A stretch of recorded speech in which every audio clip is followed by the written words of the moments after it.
طيب شباب، الموضوع رقم 6 من الهيكل ل10 متقدم. probability and counting. موضوع سهل وبسيط ومن أسئلة المالتيبل تشويس كويستشنز. السؤال أول شيء يقول لك السيرفي، شو يعني سيرفي؟ بحث، وجد أن 90% من أحد الصفوف هو رايت هاندد. واضح؟ عدد الصف 100. إذا كان 90% منهم رايت هاندد يعني يكتبون بيدهم اليمين، ال10% اللي بقوا أكيد بيكونون ليفت هاندد. هو شو يسألك؟ يقول لك شو probability، احتمالية إنهم يكونون ليفت هاندد؟ 10%. هذا هو الجواب بكل بساطة. هني يقول لك راؤول، واحد اسمه راؤول راح على مكان قالوا له نحن عندنا 1545 تيكت، تمام؟ بعناهم 1545 تيكت. هو راؤول هذا اشترى 24. طيب كم عدد اللي ما اشتراهم؟ عدد اللي ما اشتراهم أقول 1 5. طبعا هي 1521 صح؟ بس 1 5. شو أسوي أنا؟ أحيانا إذا جاكم سؤال أرقام كبيرة هذا بسيط يعتبر، لكن تسوون بهالطريقة، هذا تنقص منه هذا فيطلع عندك جواب 1524. سوري هني أنا فوق، سوري غلط، هذه 24 طلع 1521.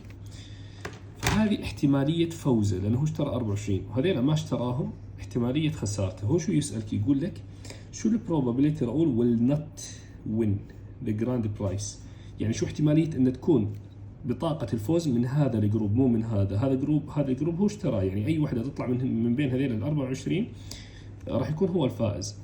فهذه احتمالية الخسارة، هذه احتمالية الفوز، لأن هذه عدد تذاكر الخسارة، خسارة بالنسبة لراؤول يعني. فنحن شو نقول؟ هذه اللي هو will not win، نتكلم عن هذا 1 5 2 1 تقسيم العدد الإجمالي وتضربه ب100% يطلع عندك البرسنت. هذا 1 5 2 1 تقسيم 1 5 4 5.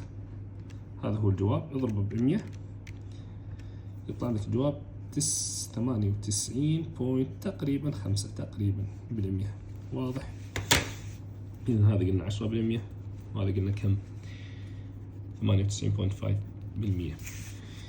In Evans Senior Class يقول لك في عندك، اللهم صل على سيدنا محمد، 240 students،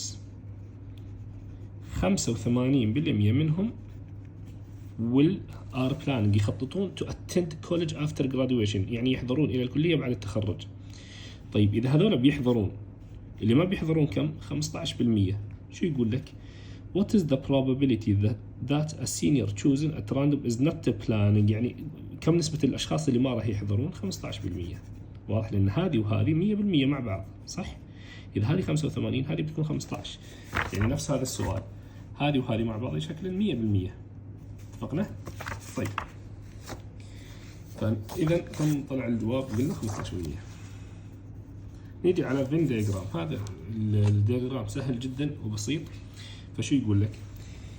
يقول لك هني عندي أنا ممبرز، أعضاء موجودين بأكت 1، هذيل اللي هم كيت بيج براد جاريت، وفي بأكت 2 اللي هم تيرون والتر وفران، صح؟ هذه الأسماء إذا كنت قرأتها بشكل صحيح.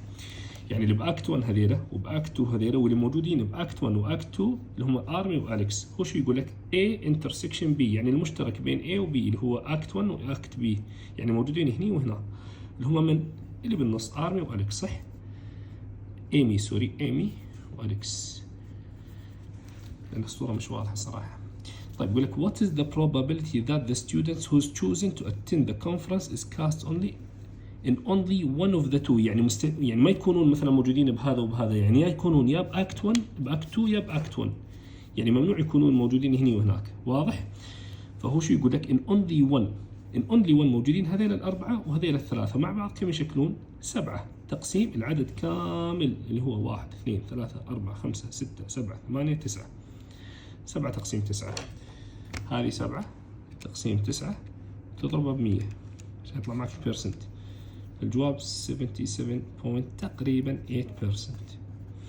طيب نيجي على هذا السؤال. شو يقول لك؟ في هاي سكول في عندك 120 طالب. واضح؟ سألوا الطلاب إذا يفضلون اللاين أو الولف.